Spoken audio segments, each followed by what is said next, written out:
Have you ever thought, is this just me when struggling to stay organized, start tasks, or manage time? For those of us over 50, these challenges might not be just aging.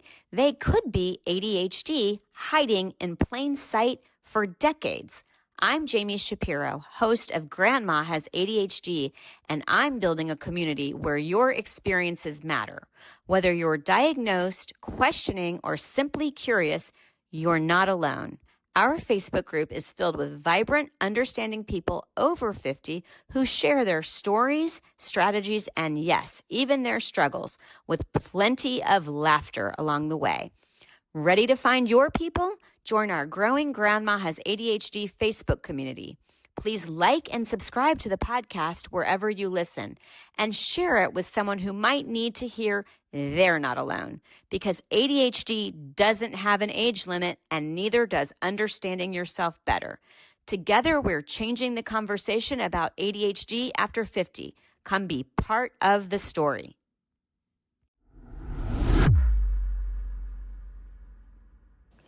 Are you tired of feeling like you can't get it together? Struggling with clutter that overwhelms you despite your best efforts? Wondering why organization feels impossible while others make it look so easy? You're not alone, and it's not your fault. Hi, I'm Jami Shapiro, host of the Grandma Has ADHD podcast, and I understand exactly what you're going through.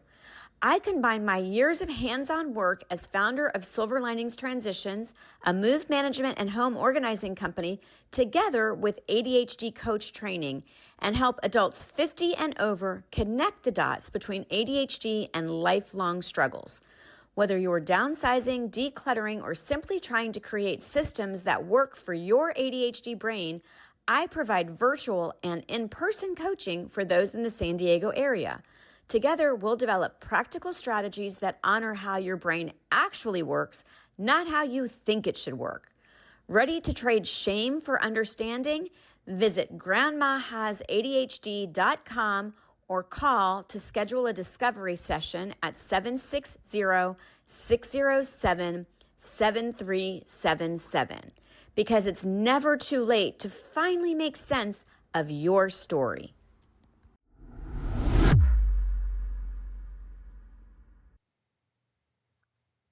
Hi, and welcome to the latest episode of Grandma Has ADHD. I always love when I have a guest on who I have absolutely no knowledge of, because then you get to hear a real spontaneous conversation just as it would take place. What I can share is Alice's bio. So I'm going to do that, and then we're going to get right into the conversation. Alice Reiter Feld is a board-certified elder law attorney by the American Bar Association and the Certified Elder Law Foundation. She is also a certified family mediator with specific training in elder mediation and is a certified professional ADHD coach. She is AV rated by Martindale Hubbell, the former mayor of Lauderhill in Broward County, Florida, and former president of the Academy of Elder Law Attorneys. Alice is licensed to practice in Florida and formerly also in New York. After earning her bachelor's degree in political science from Brooklyn College and graduating with honors, Ms. Reiter Feld went on to earn a Juris Doctorate from St. John's University School of Law in 1980 in Jamaica, New York. Alice, your bio reads like someone with ADHD. Do you have ADHD? I certainly do, yes. I love that. Thank you so much. And what I really love about having you is that not only do you have ADHD, I suspect that you're over 50, which is my demographic, and you also have experience in elder law. I want to touch on all of that. So first of all, give me your ADHD story. How did you discover that you had ADHD? I was in my probably late 40s or early 50s. I'm not sure, coincidentally, my son had just been diagnosed with it, so that sort of was part of it. But I started to notice that my memory wasn't good. And when you deal with seniors all the time, you get really nervous that maybe you have something. So I went to some neurologists and all that, and I was on boards with these people. They just laughed at me when I told them I was getting evaluated. And unfortunately, they didn't come up with anything helpful. They didn't tell me I had ADHD. They told me I might have mild cognitive impairment, which is not thing you want to hear when you're 49 or 50. Absolutely not. And I lived with that for a while, but I knew it wasn't mild cognitive impairment. because I deal with people all the time. And it wasn't progressing, and it just didn't feel like it. So I was just talking to my son one day about the symptoms, and he said, "Well, those are my symptoms." So, I mean, Mm. this was 5 years after I wasn't initially diagnosed. Hmm. So I started to do my homework, started to Google, started to do my research, and I found out that I was not alone, that there were a lot of women who had it, that you have generally considered to have it your whole life. But until I hit my late 40s or early 50s, it really wasn't a big problem. And even though my son had it, he'd only had it for a year, I didn't know that much about it. And to me, it was attention deficit. So Hmm. the fact that I was having issues with memory or disorganization or that, I didn't put the two together for many, many years. Right. Well, you are actually very common for women over 50 who realize that they have it.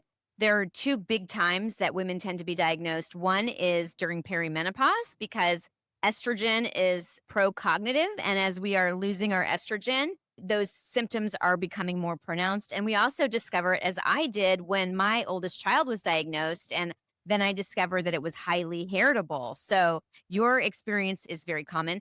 Can you now look at your childhood and see, oh, yeah, this was something? Because that's one of the ways that we look at ADHD versus age relating cognitive impairment, which is how was I at 40? Not how am I now, but what was I like looking back? I think also they use that as a huge way in diagnosing. My psychiatrist probably would not have diagnosed me if he didn't see signs of it when I was a kid. So, and most people subscribe to that. Some people say you can get it later, but whether you can or you can't, most people have had symptoms since they're children. Yeah. Just didn't realize what it was. And so I was loquacious, talkative as a kid. That's little girls are talkative. And I was smart enough to be able to get away with it not being a big problem. And even law school, people say, "How did you go to law school?" You adapt and you make adjustments and you do things that over years you don't even realize you're doing that are good for people with ADHD.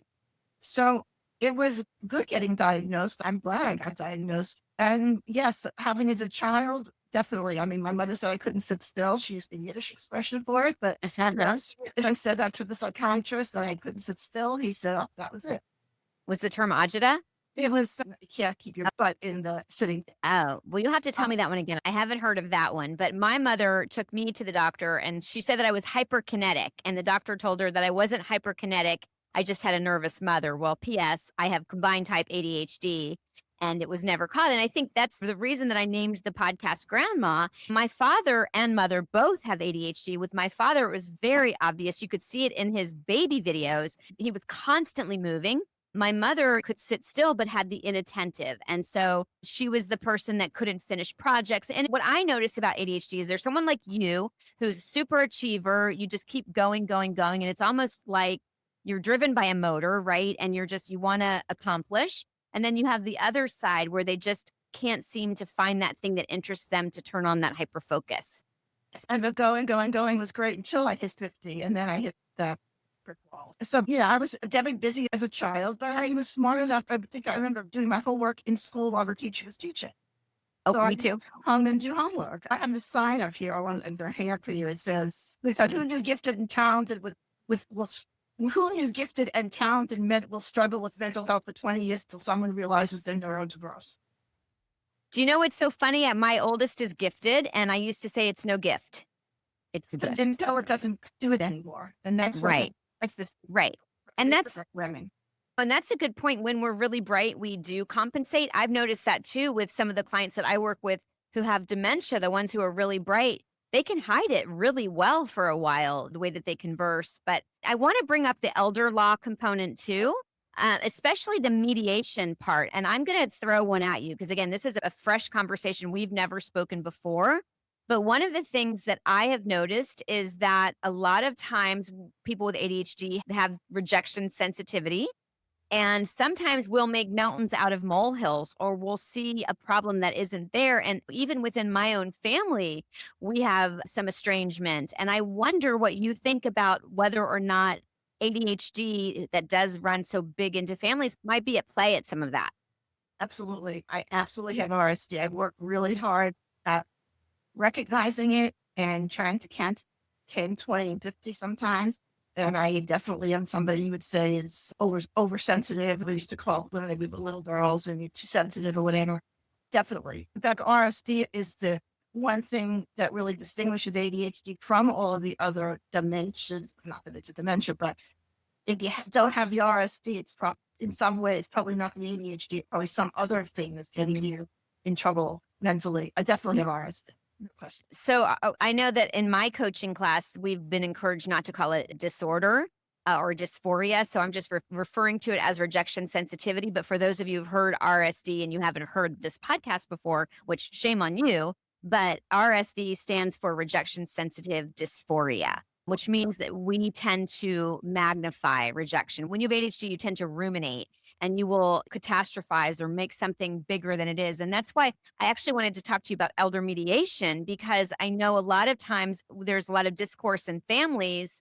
And I'm wondering, like I said, how much of that could be related to that rejection sensitivity?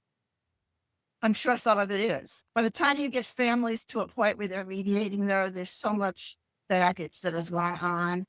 If you think divorces are ugly, families that have been competing since they were one and got the Yep. wrong size ice cream cone will really kill each other. Oh, So yeah, I'm sure that some of it. Pick out people all the time who I believe have ADHD when I'm watching on TV. Who was the one? Their memory. Yep, Will Smith. When he oh yeah. at He's the Oscars, as soon as that happened, well, I had just come home. I had just turned the TV on and I just saw it as it was happening. Literally that minute. So this happened. I started to Google, does Will Smith have ADHD? Sure. Impulsivity. I said, Yep. that just doesn't, I'm sure something hit him about his wife and he just, or Right. whatever. So back to family dynamics. So my aunt passed away. She had 4 children. She had not put things in order the way that they should have been put. It was her, she died unexpectedly. And when her children were going through her belongings, the police had to be called because they were fighting so much. And I think about my aunt's legacy, and that is definitely not what she would have wanted. And P.S., my 4 cousins, 2 and 2, never spoke again, and 2 have since passed. So I think it's really, really important that we settle those issues with our family members while we are alive and we can address those issues head on. I'm sure you see, like, just to your point, what you said is that sibling rivalries existed since biblical days. So I'm certain that it goes out when grief and all the other things are at play. At that point, everybody's money equals love. If you want to get into all the psychology of it, my father wouldn't leave me out of the will. It's about the money, but sometimes it's not about the money. And there's huge rivalry in families, and it can be very divisive. And one of the things you do as the attorney part of it is you want to plan and prepare so that you leave as little up to everybody's decision making as possible.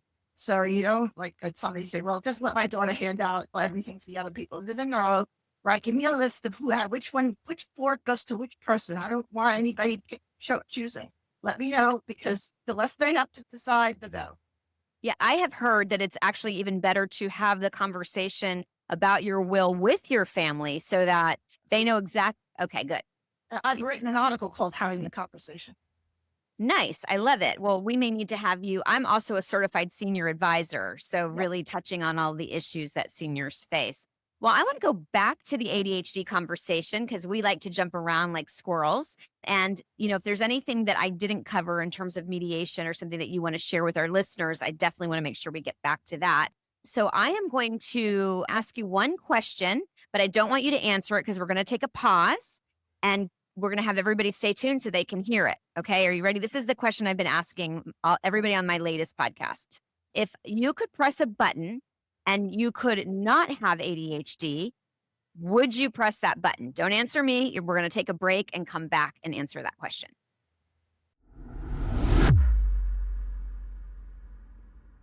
Ever wondered why helping a loved one declutter feels like speaking different languages? I did, especially with my mom. It wasn't until I founded Silver Linings Transitions, helping San Diego seniors organize and move for over a decade, that I discovered why. We all experience clutter differently, and for those of us with ADHD, it's a whole other world. If you are listening in the San Diego area and feeling stuck with moving, paperwork, photos, or home organization, Our team at Silver Linings Transitions gets it. We understand ADHD's unique challenges, and we won't just help you get organized, we'll create sustainable systems that finally stick. Schedule a consultation with our team today at 760-522-1624. That's 760-522-1624, or find us at silverliningstransitions.com.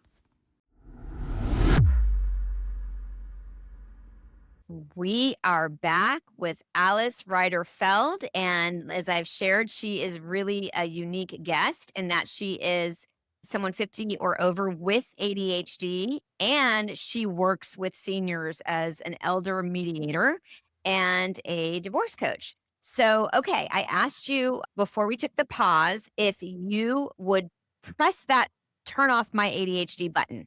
What's your answer? I probably would turn it off, but it's not an easy answer. I would I know most people say they wouldn't. I would. Okay. The struggles of my later years, maybe when I was 40, I probably would have said no, or 50 even, but it's been a big struggle the last 20 years, and I probably would turn it off every day. Every day is a struggle, just moving and activating, motivation, activation, all of that.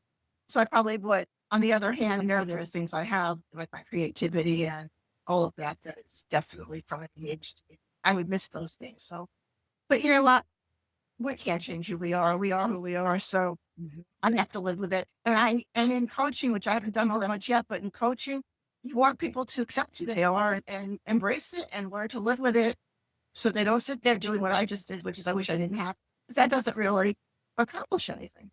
Right. I mean, the thing that we have, like, we are who we are, and we really have to accept it. Otherwise, there's going to be this spiral of shame and self hate. And I would be happy, not on this episode, but to do some coaching with you to explore that. But I really appreciate that you were honest about it, because to your point, most people would say they wouldn't turn it off. Most people would say they would have turned it off in school when we were forced to sit still in a seat and learn things we didn't want to learn. But I have found for me that ability to hyper focus, and again, the creativity is something that I wouldn't trade. But okay, so what would you tell somebody? Because then this is great, because you just said, hey, I would turn it off. What would you tell somebody who is just coming to the ADHD conversation? And a lot of people, when they get there's a mixture of grief and relief. The grief of, I wish I had known this sooner. What would my life, like my mom, who is really bright and did not finish college, I am certain if she had been on the right medication or had the right tools, she would have finished. I mean, speaking of gifted, she's really bright. And then there's also this relief, like, that makes sense. Why, like, for me, why can I never be organized? Like, I just can't get it together. So for me, I've stopped beating myself up over it. I've accepted, hey, this is not my area of strength, but this is what I'm good at. And I just really refocus. And definitely there are things that I would change for sure. So what would you say to somebody? All of us would. Yeah. Even neurotypicals, we all have things we did that we would regret. But I think that I wouldn't change all that many things. I would just want to be much more educated than I was, so that I knew that attention deficit hyperactivity disorder didn't have all that much to do with attention deficit or hyperactivity. That it's executive function, that it's getting motivated, that it's RSD, that it's forget it. I didn't know that. Even when my son was diagnosed, he was diagnosed at school. People think of it as the school disease. When I grew up, there was no ADHD. You were stupid if you had. I'm sure those people would believe it's stupid. I'm sure my father would have been a very different person. He'd been diagnosed, but he was Sure. well. They called it, Certainly, he wasn't going to be. right. They called it minimal brain dysfunction or minimal brain function, like back in the day. So it existed. We just didn't have a label for it. And Totally convinced my father. yeah, for sure. I'm pretty sure my grandfather had it as well, looking back on his history. So what would you tell somebody who is, like I said, coming to that conversation and realizing, hey, I really have had it? You just say, learn more about it. I mean, what would your advice be? Absolutely. First of all, I would want them to know, kind of map out, and I'm not one to take lots of notes or journal all those things, but to map out where the issues are, so they can learn to deal with those things, as opposed to think they should be better at something and they're not going to be, because they've spent 10, 20, 30, 50 years trying to be different than they are. I would tell them to embrace it and learn as much as they can because knowledge is power. Hmm. And the more I've known, the more I'm able to adjust my life. People will tell me the silliest things to people with ADHD. And why don't you just hang your keys up on the hook when you come in? Well, duh. If I could do that, I would. But when I look in, I'm a squirrel. So 14 things are if take my attention, and here's the 10 that's on my phone. So I can find it. Shit, Sure. watch so I can find it. So you have to embrace it. And you have to find the things that are going to work to make your life easier and not fight it all the time. And I still fight it. So I'm sure many others do. So I'm going to give you some tips that I like to share when I do my presentations. And so one of them is that I do now wear the watch. I used to think that it would distract me, but I have definitely left those boiling eggs on the stove.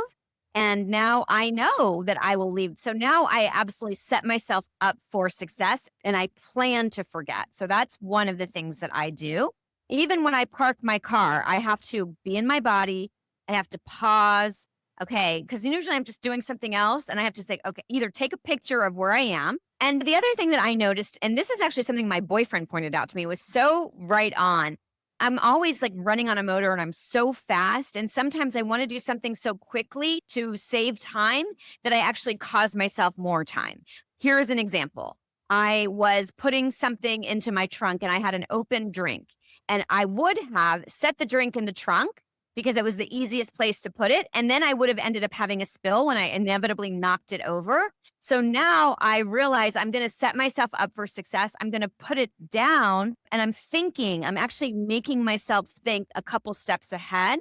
And that has been another huge tool that I've started. And I wouldn't have known any of these things until I realized that I had ADHD. And I was diagnosed, by the way, at 45 when my oldest child was diagnosed.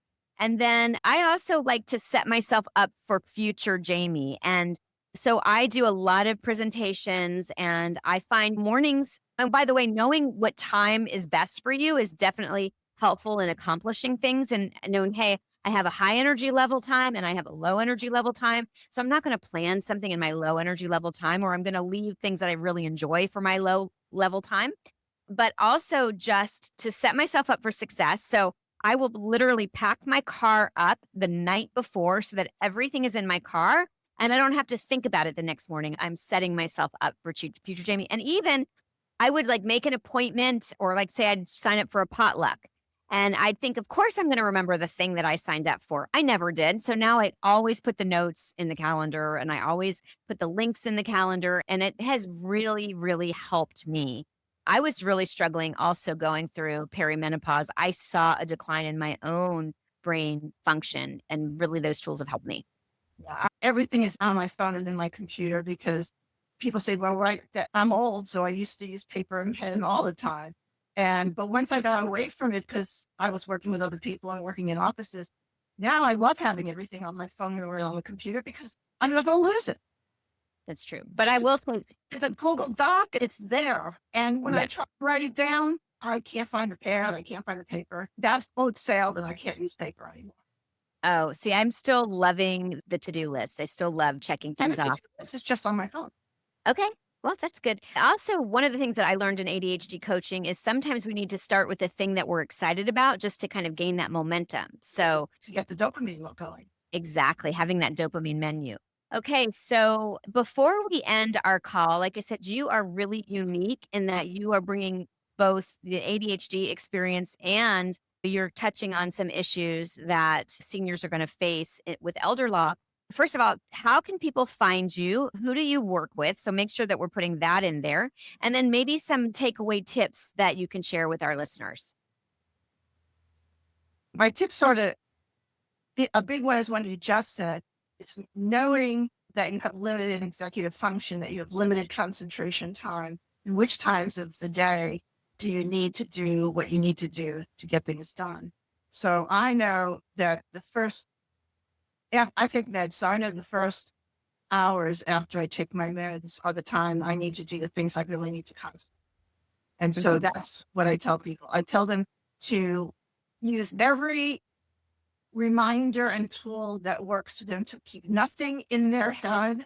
And this is a rule for everybody. But everything needs to be, if you're a writer, you want to write it down. Otherwise, I have an app I use. If you tell me something now, you say, why don't we talk to me next Wednesday? It's going to go immediately into this thing. I'm not going to say anything. I'll just put it in, and then later I'll move it where it needs to move. Nothing stays in my head. If it stays in my head, it's gone. Okay, well, thank you. What about your advice as an elder law mediator or family elder attorney? Any advice for families, for your clients, for anybody? It's always been have the conversation, as we talked about before, plan ahead, leave very little up to your family. The more you take control of your own future as a senior citizen, the less you leave up to the children to make the decision for you, the better off you're going to be as the senior citizen, and the better off the family is going to be, because you do not want to give them any reason to fight. They do not need your help. They can do it fine on their own. So you want to get no extra things that they can fight about. So you want to make a list of what you want people to get. You make sure that your accounts are titled the way you want them titled. You really have to go over everything and not say, my daughter will do this, my son will do that. That may be, but we're not going to leave it up to any of that. And things happen. Sometimes the daughter or the son dies before you.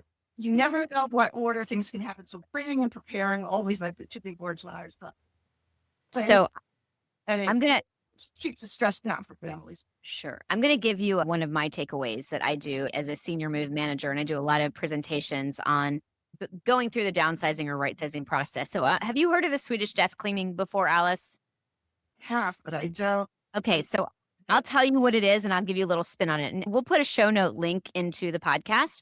But Swedish death cleaning is basically proactively going through your home as if you had passed, so that your loved ones are not tasked with the process while they are grieving of having to make the decisions about your stuff. And to give you an example of why you want to do that, the example with my aunt and my cousins who fought over things, but my grandmother passed away unexpectedly. And my mother was very, very close with my grandmother. And my mother was not prepared to let go of anything. She was grieving. And so she took everything into her home and then ended up having what I call grief hoarding. And I say you don't want to leave that for your children, because there's going to be so much, or your family, there's so much emotion when someone dies, also having to go through all of their things. And I did ask my mom, hey, will you do me the favor of letting me know what's important, what's of value? Because I live in California. My mom lives in Florida. I'm her only child. I'm not going to be able to take everything from her apartment, but I'm going to leave you with a funny thing that you will not find on the internet. It's my personal ADHD flair to Swedish death cleaning. And that is, I call it a tequila box. So there are people who have letters or things that they may not want found. Would you agree that there are people who have things that they would put in a box that says, do not open, right? And would you agree that there are probably going to be family members who are going to disregard the note that says, do not open, and open it anyway? Well, I would probably tell them to open it, because I don't know what's in there. Well, so while you're alive is one thing. Do not open it after you're done. If you didn't want it open while you were alive, then you should have destroyed it. But otherwise, how do I know there are own bonds in there? I'm a lawyer. I don't know. Somebody has to open it. So this is why I call it a tequila box. I assume that people are going to open it. So I say, wrap a bottle of tequila in that box and say, I did ask you not to open this, but I hope you will have some fun. So that's my take. I'm also a cancer survivor. I have 2 more tips there. So I was looking at the tips. So on your watch, on your Apple Watch or anywhere, I count my steps every day. And I no longer get annoyed when I go from room to room 17 times because I forget what I'm going in there for. I forget to get something, whatever. Now it's just a way of getting extra steps. I love it. Turning your negatives into positives are good things. And one other I have here, clear bags, putting everything into something that's clear, not putting anything in. And trying to remember, even in your makeup bag when you travel, clear or almost clear. Everything, when I go places, I have a lot of plastic tote bags, the ones that you go to stadiums with, because I will forget what's there. And if you don't know what's in your cabinets, open the cabinets and leave them open for a couple of days so your brain remembers what you're looking at, and then close them. That's great. Or put lists inside each of the, because I have very high cabinets. I can't see what's up on the top. I either don't have a list of what's in there on the door, or I can't see it. I'm not going to. So we try not to buy something 20 times. We end up doing it, but less than we used to. That's a great point, actually. And that's something I don't think I've brought up on the podcast, is that a lot of us are very much out of sight, out of mind. So if we don't see something, and you actually said something about finding the positive. So I named my company Silver Linings Transitions, because I had cancer 20 years ago and I altered my career. And the positive that came out of it was reevaluating my life. But it was really interesting when I was preparing a presentation about ADHD and I was like, what are the good things? The article that it linked to was the silver linings of ADHD. Like that was what I found on like PubMed. And one of the things that I do love about ADHD is that we are so resilient. So we may get knocked down, but we typically get up. Always. Yeah. So that's a pretty awesome trait. It is an awesome trait. Just as you asked me before, I just wish I didn't have to get knocked down and stand up. Sure. Yeah. But no, I don't think I would. That's a very trait. I say yes, and I'm not sure I would. I can't. So it's an exercise. It's not going to get me anywhere. I always knew I was different. I didn't know why. People asked me how I got through law school. I didn't know I was studying doubling for 3 years. I just knew I was studying with a friend. There's a great expression, what you resist persists. So Right. to your point, Concentrate on happens. So what you put your energy on, it happens. So if you concentrate on doing something, it'll happen. But it requires more. It requires you to be, as you said, planning, knowing your future person, planning ahead, and knowing where you're going with something, so that you get to where you want to go, and you don't think you're neurotypical, and then you're shocked when it doesn't work out. I'm going to leave you with one thing that that I share pretty frequently. I'm sure you've heard the expression of Ginger Rogers and Fred Astaire that she did all of the dancing that he did, only she did it backwards in heels. And that's sort of how I feel about ADHD. Like we've cobbled it together. So we should feel proud because our brains were not made for the modern society. We were meant to be hunters. We were meant to be always alert. And so we have had to really modify how we live and who we are to adjust to this world. And so I say we should feel proud, and because we can't change it. So all we can do is Can't change it. So we need to embrace it, learn more about ourselves, learn more about ADHD. And the more you learn, as I said, knowledge is power. The more you know about yourself and what you have, the more that will make sense to you. Yeah. So any parting words or anything you want to leave our guests with, how can they find you? What kind of work do you do? I can be emailed at Alice, TMRF, ALICETMRF @gmail.com. I have a new site that's going up for the mediation called Gray Matters Mediation. I think it's up, so somebody can Google that to look at it. Or they can call me 954-646-0278, or text me. So Gray Matters, is it GRAY or GAR? GRAY Matters Mediation. Okay, I love it. Everything older people mediation, older divorce, elder mediation, guardianship, probate, all of it. Wonderful. Well, you have really been an informative guest, and I'm really glad we had that authentic conversation because to your point, it isn't sunshine and rainbows all the time. And there is a label of toxic positivity that goes with ADHD and calling it a superpower, but really we need to acknowledge that it is not the case for everybody. But nonetheless, if we have to embrace who we are because we have no choice. So that's why learning about yourself and learning about things is so important. People around you. So I can always pick. Community is everything. I will say that when I am in my ADHD coaching and everybody is like me and you just feel accepted, there's nothing better than not having to explain yourself. Speaking of community, what a great segue. I just want to invite you to share this podcast, subscribe to it. Let me know what you think of it, only if it's positive, because I don't like rejection. And I am building a community, Grandma Has ADHD. It's on Facebook because people 50 and over, that seems to be our social media platform of choice. And I can't manage too much. I know exactly who I am. But I hope that you will find me and join a community. And I've got big visions for how much support we can offer to each other. So thank you so much, Alice Reiter Feld. And thank you to everyone who tuned in to the latest edition of Grandma Has ADHD. Thanks, Jamie. Thanks for having me.